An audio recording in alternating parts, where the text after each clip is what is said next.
Hey everyone, it's Drew from Top City Gear again, and I just want to do a quick video and kind of show off a little bit on the latest gear acquisition I made recently. I wasn't really expecting to find these or actively looking for them. I just kind of came across them one time at an antique shop here recently.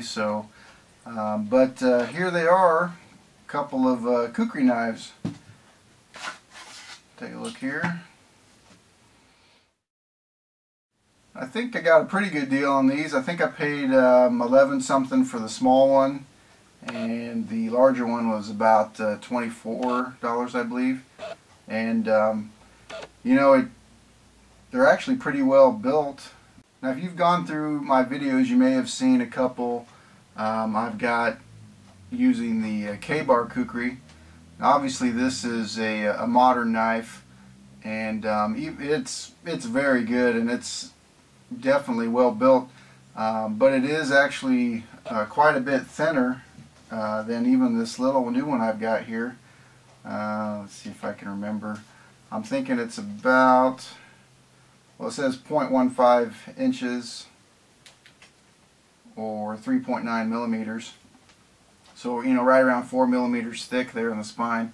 So, you know, and ever since I got this, I kind of wanted to get one of the real thick, you know, more traditional style, and you know, I kind of thought they were expensive, so I never really pursued it, you know, too greatly.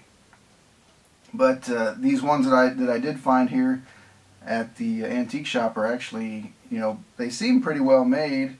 You know, this small one's 5.1 millimeters thick there on the spine, and the larger one is 7.3 millimeters. So, you know, these are definitely meaty blades. Now, this one here, I kind of tried to do a little bit of research on them, just kind of see if there was, you know, much I could find out about them, and I'm certainly not an expert on there. So if anybody out there has any suggestions or, you know, clues on what actually these are or where they came from and all that, you know, feel free to share. But I came across a couple websites that mentioned that the type that's got the lion head on the end of the handle there is more of a touristy type that was, and maybe still is to this day, sold at you know, overseas tourist destinations. You know, not something that's real, you know, designed to be used all the time, even though I don't see why you couldn't. I mean, it seems pretty sturdy. Now, the larger one here,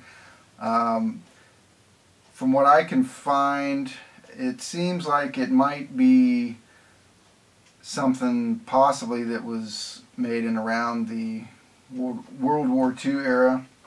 I found some references to some British designs that have the full tang, which this appears to have. And I guess the more traditional Kukris don't have a full tang. They've got a partial tang and a glued-on handle. That may be somewhat inaccurate, so feel free to correct me if I'm wrong here. But now, whether these knives are actually, quote, real or not, they seem to be very well made, and you know, and I actually used this one recently to chop down some small trees or weeds, I guess you'd say, large weeds, small trees that were growing up. So. And it did fine, and actually the blade is quite dull.